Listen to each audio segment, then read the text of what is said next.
চোখে দেখলে প্রথমেই যেটা মনে হবে সেটা হলো কৃষকরা যেন নিজের জমিতেই আগুন ধরিয়ে দিচ্ছে।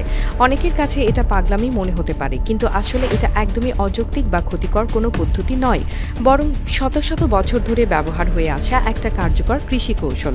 ফসল তোলার পর সাধারণত জমিতে পড়ে থাকে কঠিন ও মোটা গাছের অংশ, যেটা হাত দিয়ে পরিষ্কার করতে সময়ও লাগে, অনেক খরচও পড়ে বেশি। তাই এই ঝামেলা এড়াতে অনেক কৃষক আগুন ব্যবহার করেন। আগুন দিয়ে পুরো জমি দ্রুত পরিষ্কার করা যায়, কয়েক মিনিটেই সেই শক্ত ডালপালা, গাছের বাকল, শুকনো অংশ পুড়ে ছাই হয়ে যায়। তবে বিষয়টা শুধু জমি পরিষ্কারই সীমাবদ্ধ নয়, আগুন ব্যবহারের আরও গভীর কিছু উপকারিতা রয়েছে, যেটা এই পদ্ধতিকে কার্যকর করে তুলেছে বহু কৃষকের জন্য।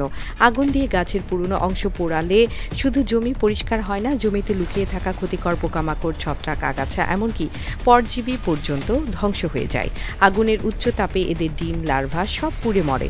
এতে জমি ভবিষ্যতের জন্য আরও স্বাস্থ্যকর ও প্রস্তুত হয়। শুধু তাই নয়, পোড়া গাছের ছায়ে থাকে পটাশিয়াম সহ বেশ কিছু দরকারি খনিজ পদার্থ, যা জমির উর্বরতা বাড়াতে সাহায্য করে। সোজা কথায়, আগুন ব্যবহারে একদিকে জমি পরিষ্কার হয় আর অন্যদিকে তা প্রাকৃতিক সার হিসেবে ভূমিকা রাখে। এই দুই কাজ একসাথে হয়ে যাওয়ায় কৃষকের সময় ও খরচ দুটোই কমে আসে।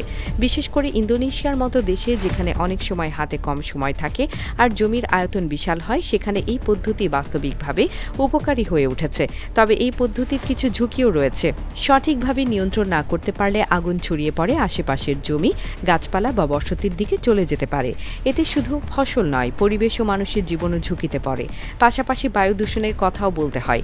জমিতে আগুন ধরানোর সময় ধোঁয়া তৈরি হয় প্রচুর, যার মধ্যে থাকে ক্ষতিকর কণা ও গ্যাস। এগুলো বাতাসের মান নষ্ট করে এবং আশেপাশের মানুষের শ্বাসকষ্ট সহ নানা স্বাস্থ্য ঝুঁকি বাড়িয়ে দেয়। তাছাড়া বেশি সময় ধরে একই জমিতে এই পদ্ধতি ব্যবহার করলে মাটির উপরিভাগের জীবাণু ও গঠনেও ক্ষতি হতে পারে। তাই অনেক বিশেষজ্ঞ এখন বলছেন, এই পদ্ধতি পুরোপুরি না ছাড়লেও এর বিকল্প বা আধুনিক নিয়ন্ত্রিত রূপ খুঁজে বের করা জরুরি।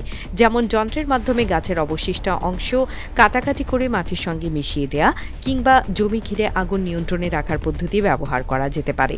সব মিলিয়ে বিষয়টি হচ্ছে, আগুন দিয়ে জমি পরিষ্কার করাটা ইন্দোনেশিয়া সহ অনেক দেশে এখনও কার্যকর ও বাস্তবিক পদ্ধতি হিসেবেই ব্যবহৃত হচ্ছে, কারণ এতে কৃষকের খরচ কমে, সময় বাঁচে, জমিও পোকামাকড় মুক্ত হয় এবং ছাই জমিতে প্রাকৃতিক সারের কাজ করে। তবে এটা করতে হলে কিছু নিয়ম ও সতর্কতা মানতে হয়, নইলে সেটা পরিবেশ ও কৃষকের কাজের জন্যই হুমকি হয়ে দাঁড়াতে পারে।